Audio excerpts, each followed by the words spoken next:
Hi there, welcome to From Mild to Wild and everything in between. As you can see, I'm definitely in heaven today. Anytime I'm surrounded by a lot of horsepower, that puts me in a very good mood. Today is our 30th program. I want to take and do a little bit of a review just to kind of bring you up to date on past shows, present shows, and future shows. Now, let me first of all, you notice this little footrest that I've been on here, that's about a 525 horsepower footrest. And boy, is it comfortable on your feet. Let me just move this out of the way, and we'll bring it back over in a moment. Only because I want to get back to our upholstery. This is the finished product. I went in this week, and as you can see, I'm enjoying this chair. I've been without this chair for about a month, and we've been doing it on a piecemeal basis so you can get a general idea of how to do some upholstery. But since I've got this back together, I seem to want to take a few more coffee breaks than I normally would, only because not does it look good, it's very comfortable also. But now let me kind of show you here what we did. You remember how we actually took and laid the seat and the arm on top of the material and then went ahead and cut our pattern. Now the only thing you got to remember is you see the front part of this seat, it's contoured at the top. You see how it goes in? So what I did is, you remember I've had this hanging up because I wanted to stretch out the pleats. I've had it hanging up so it actually would stretch the material. I took the material, put this on a small table, and stretched it over the front and the back and found my center line. Then I went in, because it was unsewed on the sides here, I went in with the marker and marked the edge where I wanted to cut off to give me that contour. I want to flip it around also so you can see the back. You see how the pleats go all the way down the back here also. Now you've got to watch when you're doing multicolors. In this particular case, I had told you before, I didn't want a lot of color. I wanted just enough to catch your eye. So I went in on the sides, on the inside of the arms, the bolster on the bottom of the seat, and made it a contrasting color. Now, no matter what direction you look at this chair from, it's not, the different colors aren't running into each other. So you want to, and I think I told you before, you want to actually sit down and take a look at the piece that you're looking to redo and make sure how you're going to do it. Even if you have to take the colored material and the solid material and pin it onto the chair to give you a general idea of how it might look when you're going to have the finished product. I've done similar to this before, so I knew that I didn't want all of these pleats running into each other in different colors. If you were using just a straight color, I'm going to move this out of the way here. I like that. And you know I'll take a coffee break shortly in that fella. These were the chairs that I showed you last week that Ray Entoso had brought in. I mentioned he had redone his kitchen in a black and white scheme, and he wanted something different on his kitchen chairs. He had saw the pleats, which we had done on Barry's truck seat, asked me about doing the pleats on his kitchen chairs. And I says, I had never done that before, but I had no problem with doing it for you. I just, let's go ahead and try it. Now here's the finished seat, and what I did is I sewed all the pleats like we did on the truck seat, and then I made a side bolster and attached it. You see it? Then went in ahead and stapled it on the bottom. Now for you guys that, or gals, it's the same way we did the truck seat. Went ahead and I cut my panels, and they started out to be a square panel. Went in there and put my lines on, glued the foam to the back, did all my stitching. Then I took that old chair before I had uncovered it and marked the pattern. You could do it either before you uncover the chair or after you've uncovered the chair. I did it that way only because I knew I wanted to add more polyfoam to those chairs. I wanted to give it a little more of a cushy effect when you sat down on it. So we went in and added the polyfoam to that one, and it gave it that nice puffy look that you're looking at, and it does make it a lot more comfortable. You see, once you've got your pattern cut and sewed, nothing more than adding, and this is a 4-inch piece of material, and I think it was about 60 inches long, added the material, sewed it, actually made it like a boot. See where the stitch marks are? There's that 1/2-inch seam. Sewed it together, put it on top of the chair.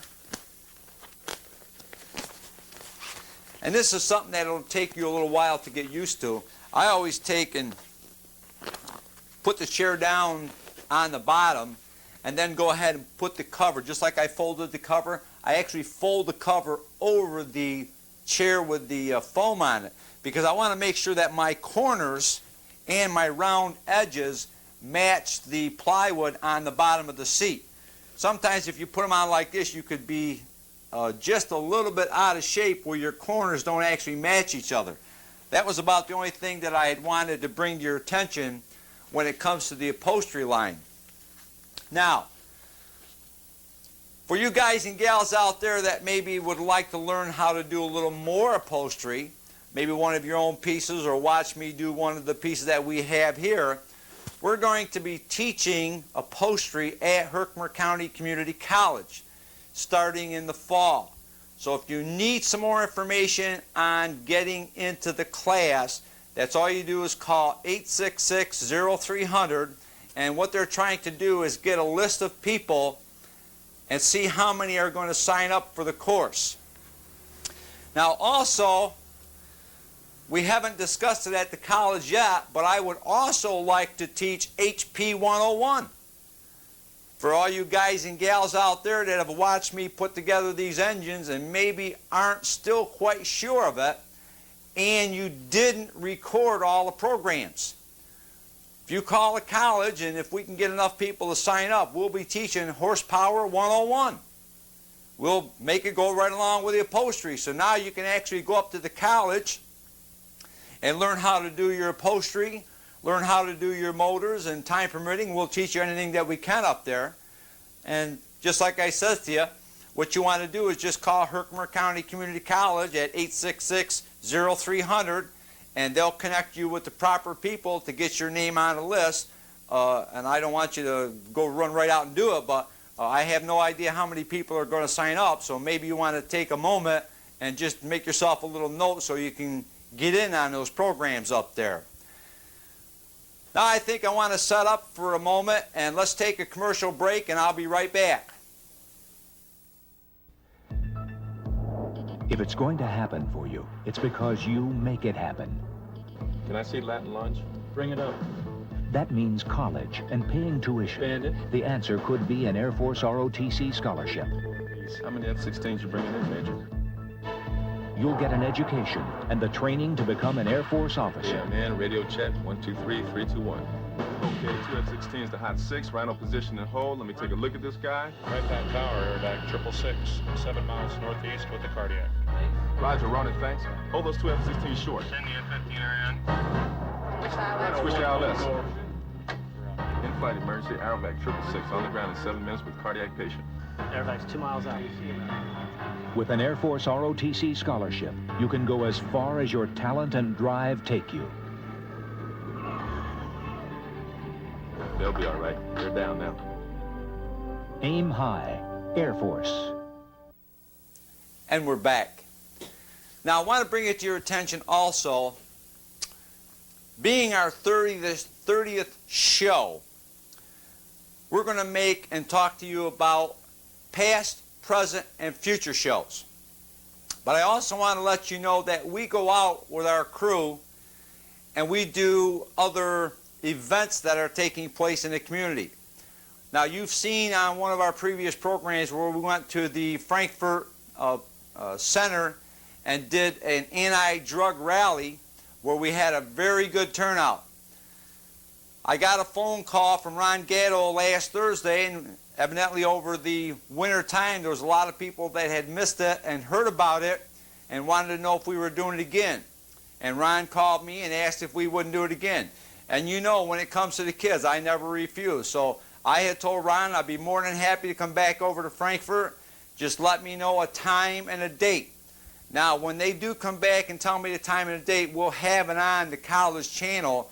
So for those of you that had missed it last year and had heard about it, we'll be over there again probably within the next month. We're also going to be doing a car show. Next month on the 17th of May, the Herkimer Tech Center, the BOCES, is going to be having their first car show. We're going to be over there filming the participants in the car show. We're actually going to be doing another TV program, and we're going to work in conjunction with the car show. Now also, in the month of June, the Remington Arms has their festivities in the first part of June, and Wade told me this morning that the Remington Arms is going to have their NASCAR race car there. So the college is going to be going over there to film the race car and the festivities, and I'm going to be hosting the program.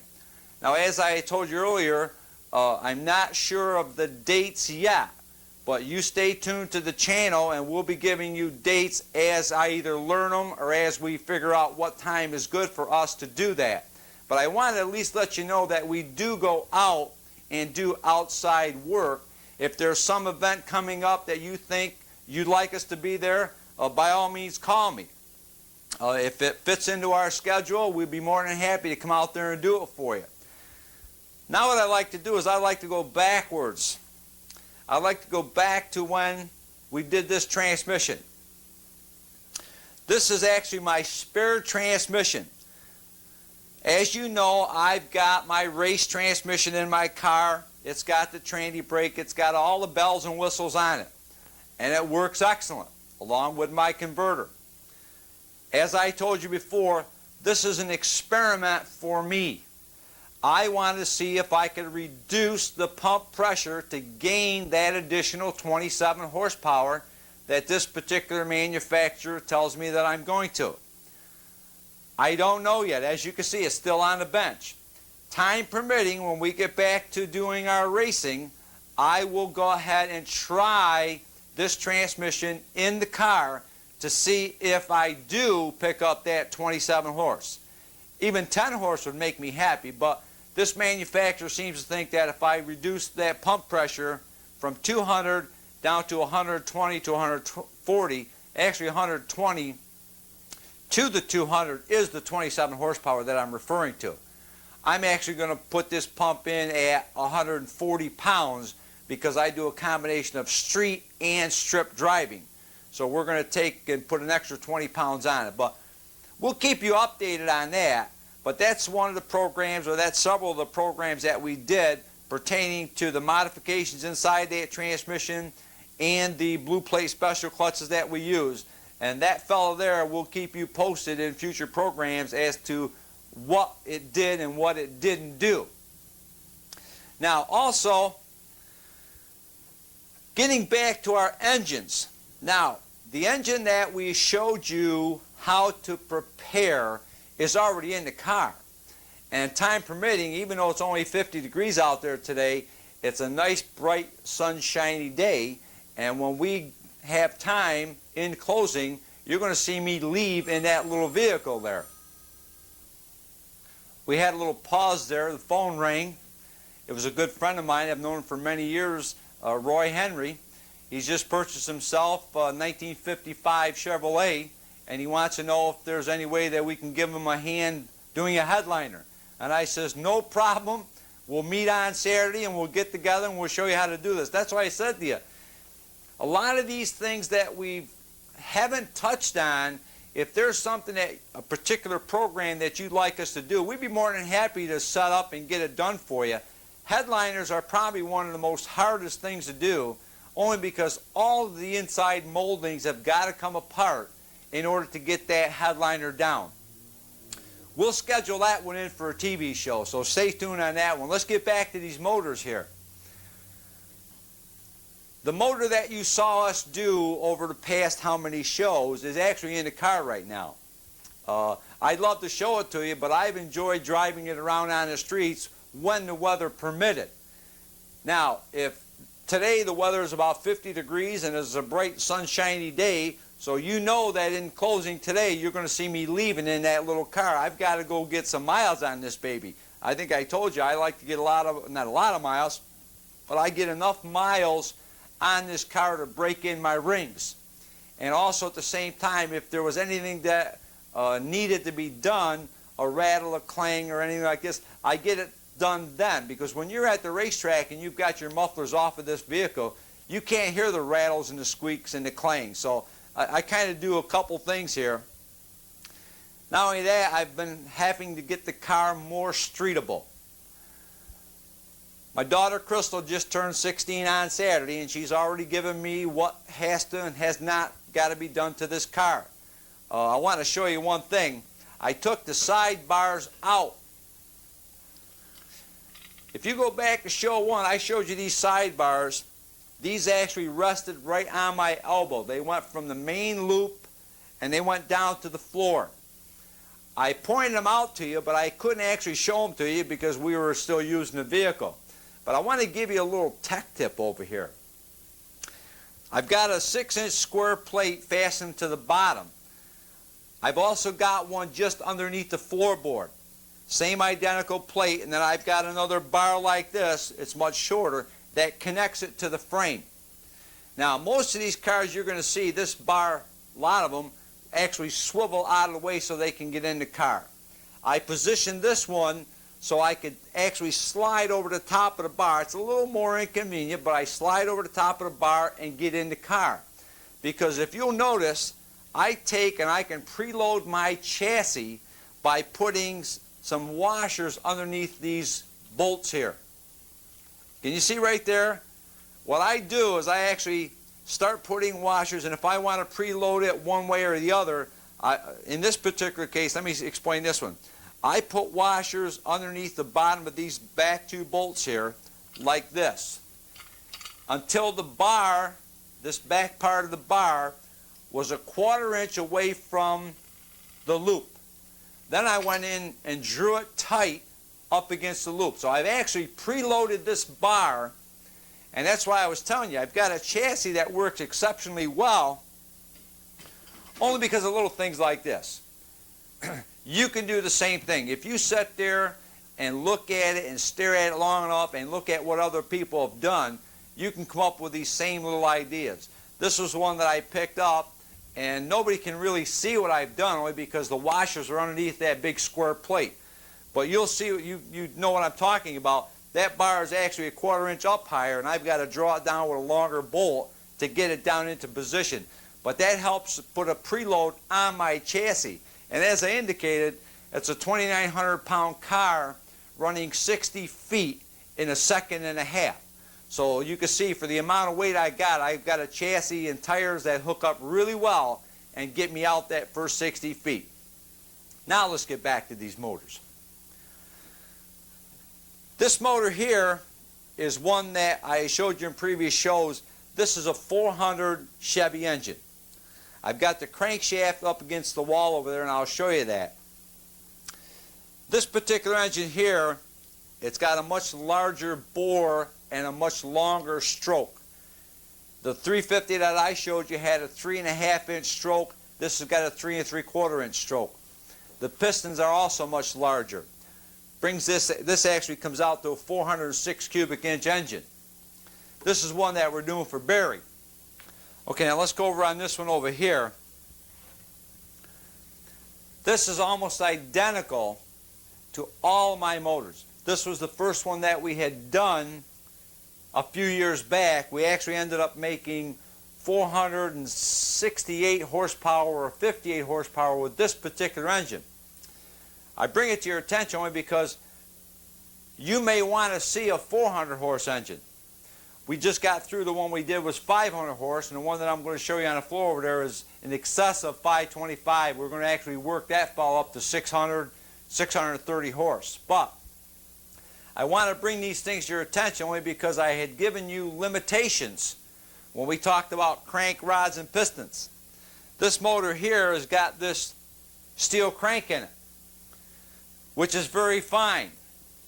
They were originally made for 370 horse. So you can see I've actually put more horsepower on it than it was made for, but I don't recommend that. I'd rather have you stick under a 400 horse engine, and it'll last a lot of miles for you and a lot of races too. The difference is, here's the flat top piston that we used in that particular motor. This is the lightweight one. I don't think I had shown you this pop top fella. This is the one in my 500 plus engine. The one that I showed you that we put together over these TV programs only had 100 thousandths pop top, where this is actually 388 thousandths pop top. The difference in just changing from one piston to the next is a quick 20 horsepower. But you've got to remember, let me just get these rods up where you can see them. Can you see how much heavier that rod is on my left with that 14-to-1 compression versus the one on my right with the 11-to-1 compression? You can't intermix the rods. We're building this 500 horse, and I want to slide this baby over here. Okay, I've got Killer sitting over here right now. I just got through showing you the difference in the rods, the pistons. Now also, the motor that we put together is what they call a sportsman crank.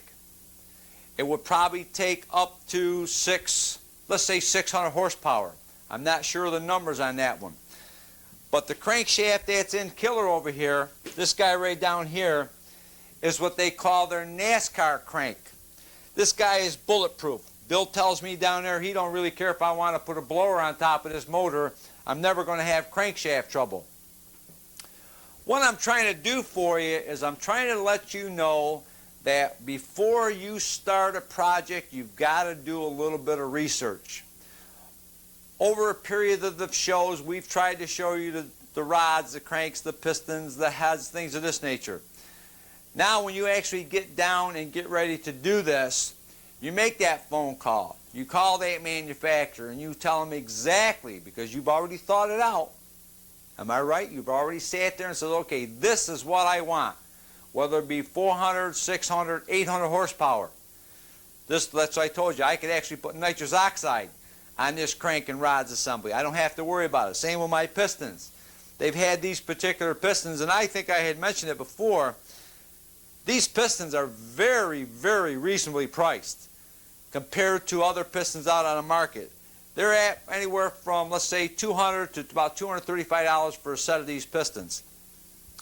They've had them up over 800 horsepower. These are run all over the country, believe me when I tell you.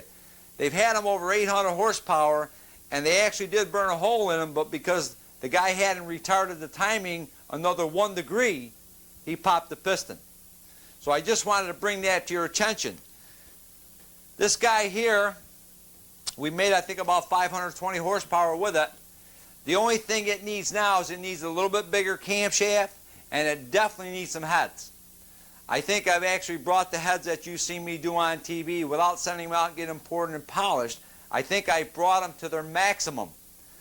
I don't feel I want to put that kind of money into a cast iron head. I'm going to secure a set of aluminum heads and have them done, and that's going to give us the additional horsepower that we need.